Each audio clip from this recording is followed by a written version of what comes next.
Police મથકના police કર્મચારીની સહાયનીય કામગીરી સામે આવી છે, જેમાં સારોલી વિસ્તારમાં આવેલા ખેતરમાં યુવતીએ ઝેરી દવા પી લીધી. પોલીસ કર્મી યુવતીને ખભે ઉચકી કાદવ ભરેલા ખેતરમાં દોડ્યા અને પીસીઆર વાનમાં હોસ્પિટલ લઈ જવા રવાના થયા.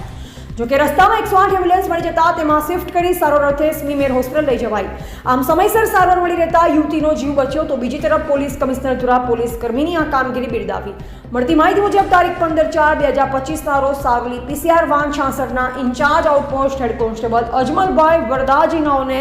કલાક 3:30 વાગે પોલીસ કંટ્રોલ રૂમ દ્વારા આઉટર રિંગ રોડથી આશીર્વાદ બેની અંદર સણિયા હેમાદ ગામ ખેતરમાં એક સમય દવા પી લીધેલ છે તેવો મેસેજ મળતા પીસીઆર વાન 66ના in charge outpost head constable Ajmalbhai વરદાજીનાઓને કોલરનો ફોન કરી જગ્યા વેરીફાઈ કરતા જગ્યા પૂજન પ્લાઝા સામે વિતરાગ લોન્સ ક્રિકેટ બોક્સની આગળ ખેતરમાં હોવાનું જણાવ્યું. અને આ જગ્યા પર 108 એમ્બ્યુલન્સ કે પીસીઆર વાહન જઈ શકે તેમ ન હોય, જેથી પીસીઆર વાહન 66ના in charge outpost head constable Ajmalbhai વરદાજીનાઓ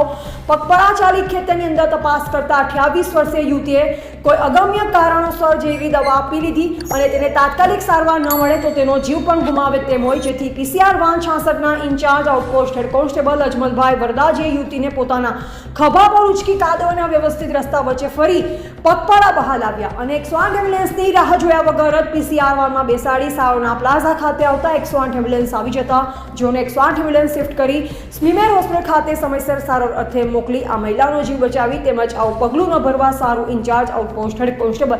Ajmalbhai Vardaji તથા સી ટીમના માણસો સાથે મજકૂર મહિલાનું કાઉન્સેલિંગ કરવામાં આવ્યું. પોલીસ કર્મીની આ સહાયનીય કામગીરીને પોલીસ કમિશનર દ્વારા બિરદાવવામાં આવી છે.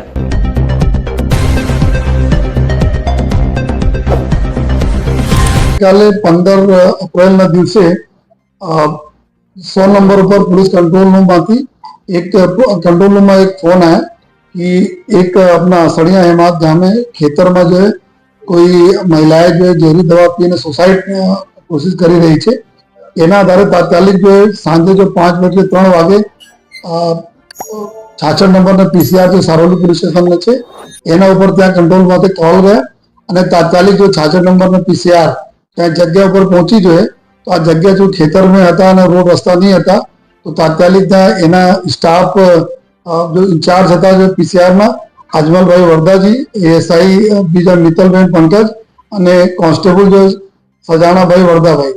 આ લોકો તાત્કાલિક ત્યાં પહોંચ્યા અને પછી ત્યાં જઈને જોયા તો લગભગ 200 મીટર જેટલા અંદર પેદલ ગયા અને ત્યાં એક ઓરડીમાં એક મહિલાએ જો ઝેરી દવા પીધી હતી જો અને એના તાત્કાલિક જો ત્યાં સુધી કોઈ ગાડી પહોંચી નહીં શકે 108 નંબર બી મોડા ત્યાં પહોંચવાની સંભાવના મોડી હતી. તાત્કાલિક જો આપણા અજમલભાઈએ એના દીકરીને આપણે ખભા ઉપર મૂકીને લગભગ 200 મીટર જેટલા તો દોડીને પીસીઆર में લઈ ગયા અને પીસીઆર में તાત્કાલિક લઈને ત્યાં આગળ રસ્તે में તબ તક 108 આવી ગઈ. 108 में લઈને સ્મીમેર હોસ્પિટલ में લઈ ગયા અને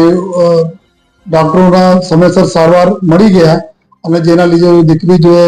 આપણા 28 વર્ષની દીકરી છે જે ખતરાથી બહાર છે અને આજે એના ડિસ્ચાર્જ પણ કરવામાં આવેલા છે. તો પૂરી ટીમ પીસીઆરની ટીમના ખૂબ સરસ કામગીરીને લીધે અને ટાઈમની કામગીરીને લીધે જોઈએ અને એક દીકરીના જો જીવ બચ્યા એના માટે તમામ અમારા જો સ્ટાફ છે તમામ અમારા હેડ કોન્સ્ટેબલ એસઆઈ કોન્સ્ટેબલને અમે લોકો બિરદાવીએ છીએ અને આ જ કામથી બીજા બી અમારા સ્ટાફ પ્રેરણા લે છે જો અને સારી કામગીરીને હરદમ નોંધ લેવામાં આવે છે. એક એવી કામગીરી સમયસર કામગીરીને લીધે જો એક દીકરીનો જીવ બચ્યા આ આપણે માટે પોલીસ ડિપાર્ટમેન્ટ માટે ખૂબ જ જો મહત્વની બાબત છે. આ દીકરીને અમારી સી ટીમ તરફથી કાઉન્સેલિંગ કરવામાં આવી, એના સમજ પાડવામાં આવી છે કે આ રીતે નહીં કરવા જોઈએ અને આ દીકરી અત્યારે એના માનસિક સ્થિતિ સારી છે જો અને એના માટે અમારી સી ટીમને બી ખૂબ ખૂબ અભિનંદન આપું છું.